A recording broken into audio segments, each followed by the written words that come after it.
तो गाइज आज हम जानने वाले हैं इस वीडियो के अंदर कि क्यों आपको अनलिस्टेड मार्केट में ध्यान से काम करना चाहिए with a real life example that has happened with the share holders of Reliance retail. तो सबसे पहले जान लेते हैं कि स्टोरी क्या है या बैकग्राउंड क्या है। तो रिलायंस रिटेल लिस्टेड नहीं है स्टॉक मार्केट में, रिलायंस इंडस्ट्रीज लिस्टेड है। रिलायंस रिटेल के जो शेयर्स हैं वो ट्रेड होते हैं अनलिस्टेड मार्केट में। काफ़ी कम शेयर्स हैं बट जो भी शेयर्स अवेलेबल हैं ट्रेडिंग के लिए वो ट्रेड होते हैं। कम शेयर्स क्यों अवेलेबल हैं?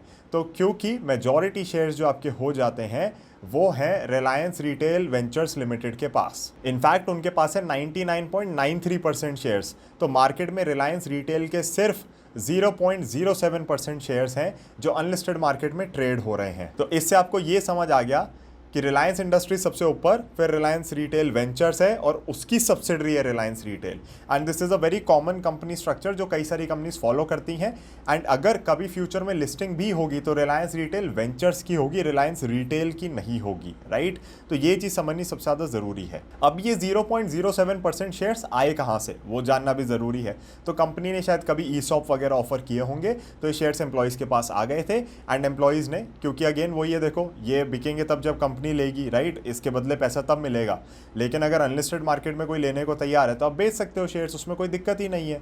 तो जो हमारी स्टॉक मार्केट होती है वो पब्लिकली लिस्टेड शेयर्स होते हैं सारे उसके अंदर, बट ये अनलिस्टेड हो गए। तो ये अनलिस्टेड है तो ट्रेड तो फिर भी हो ही सकते हैं, उसमें कोई दिक्कत नहीं। जैसे प्राइवेट इक्विटी आप देखते ही हो, स्टार्टअप्स में लोग इन्वेस्ट करते हैं तो प्राइवेट इक्विटी होती है तो वो भी अनलिस्टेड होती है। तो इसी तरीके से रिलायंस रिटेल भी अनलिस्टेड था और ये मार्केट में पिछले कुछ महीनों में बहुत अच्छे से ट्रेड भी हो रहा था। 4-5 महीने पहले जब मैं इस कंपनी को स्टडी कर रहा था या मेरे पास जब शेयर्स की वैल्यूएशन आई थी, शेयर का प्राइस चल रहा था 2425 रुपये का, जो कि काफ़ी ज़्यादा लगा मुझे उस समय, क्योंकि मैं खुद हैरान था कि रिलायंस इंडस्ट्रीज़ की लेट से यहाँ पे वैल्यू है तो जो आपके रिलायंस रिटेल है वो जस्ट यहाँ पे वैल्यू हो रहे थे। और लास्ट मंथ कमाल की बात देखो, 3000 से 3500 का भाव हो गया रिलायंस रिटेल का, out of the blue, but फिर भी ये शेयर्स ट्रेड हो रहे थे। So that was even more surprising कि लोग बिल्कुल भूल गए हैं वैल्यूएशन क्या चल रही है। अगर आप 3500 रुपये के भाव पे शेयर ले रहे हो तो आई थिंक इसकी वैल्यूएशन आ रही थी 20 लाख करोड़ की। 20 लाख करोड़ रिलायंस इंडस्ट्रीज से महंगा हो गया था ये इसकी सब्सिडरी है रिलायंस इंडस्ट्रीज की, रिलायंस इंडस्ट्रीज नहीं है ये पूरा, right. So that was very surprising to me as well. तो खैर हमने तो अवॉइड कर दिया because of the valuation, nothing else. Business wise कोई मुझे दिक्कत नहीं लगती, वैल्यूएशन के लिए मैंने इसको अवॉइड कर दिया। मैंने कहा नहीं, मार्केट चल रही है, कुछ और खरीदेंगे, इस सब पे अभी हम ध्यान नहीं दे रहे because again the valuations look insane. तो अब स्टोरी क्या है, तो बेसिकली या फिर चर्चा में क्यों आया है? तो चर्चा में इसलिए आया है क्योंकि अब रिलायंस ये जो 0.07% शेयर्स है वो कैंसिल आउट करेगा, वापस लेना चाह रहे हैं लोग इन शेयर्स को। एंड इसके बदले आपको मिलेंगे 1362 1362 रुपये, 1362 रुपीज़ पर शेयर। तो आप सोचो अगर आपने 2400, 2500, 2000, 3000, 3500 कितने का भी ले लिया, आपको लॉस ही हो रहा है इसके अंदर। प्रॉफिट किनको हो रहा है? जिनको ओरिजिनली अलॉट हुए थे, क्योंकि ईसॉप्स में बहुत सस्ते में अलॉट हुए थे। और 1362 रुपये के हिसाब से जो वैल्यूएशन आती है रिलायंस रिटेल की, that is I would say fair valuation. क्यों? क्योंकि वो वैल्यूएशन आती है 6.8 लाख करोड़ की।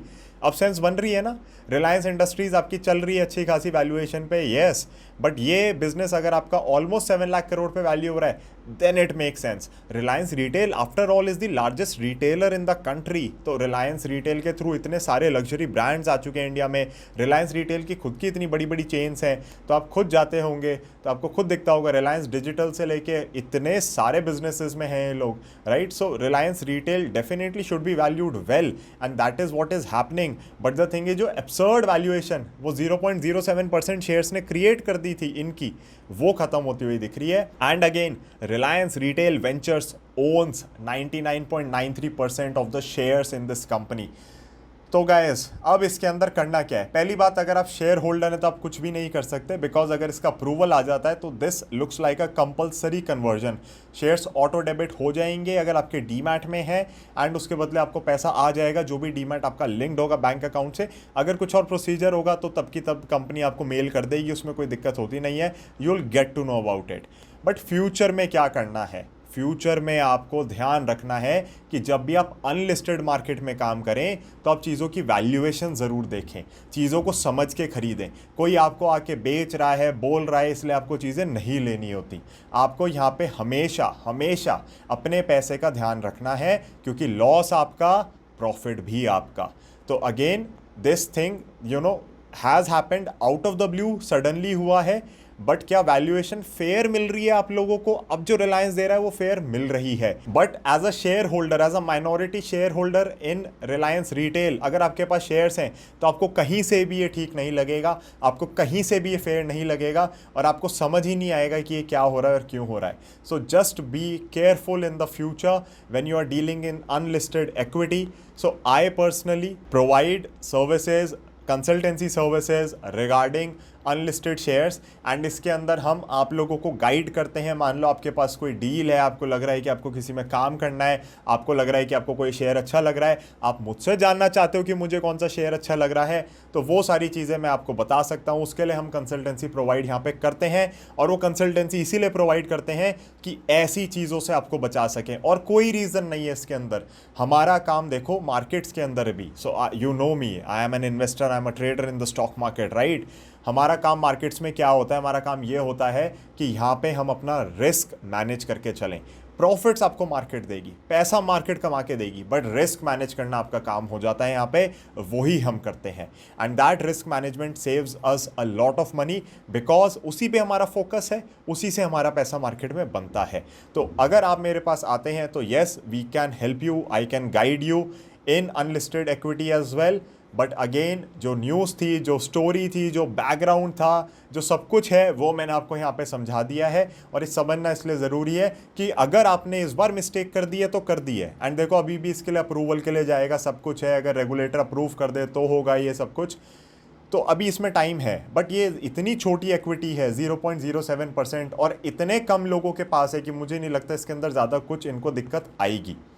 हैविंग सेड दैट, अगर इसके अंदर कुछ बेटर निकल के आता है तो आई will be more than happy, because लोगों का पैसा बच जाएगा यहाँ पे काफ़ी, स्पेशली उन्होंने जिन्होंने कुछ महीनों पहले इसके अंदर बाइंग करी है.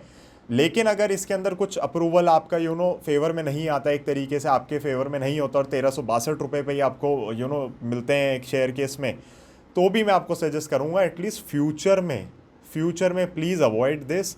जब भी कोई सेक्टर बहुत अच्छा कर रहा होता है ना, आप देखोगे कि उस सेक्टर के रिलेटेड कंपनीज अनलिस्टेड मार्केट में बहुत प्रीमियम वैल्यूएशंस पे आने लगती हैं.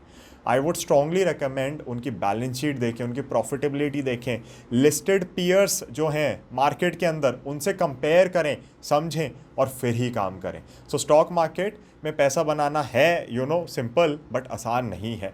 तो वो चीज़ आपको कहीं ना कहीं अनलिस्टेड मार्केट में तो और ध्यान रखनी पड़ती है, बिकॉज अनलिस्टेड मार्केट में प्राइस डिस्कवरी ढंग से नहीं होती. So that is the whole news around Reliance Retail. हालांकि रिलायंस इंडस्ट्रीज का खुद का शेयर बहुत अच्छा कर रहा है, तो उस पर आप लोगों को मेरे ख्याल से रखनी चाहिए नजर. That is it for this video. I will be seeing you in another one. Thank you so much for staying connected with the bull of the last street YouTube channel. Bye bye and जय हिंद.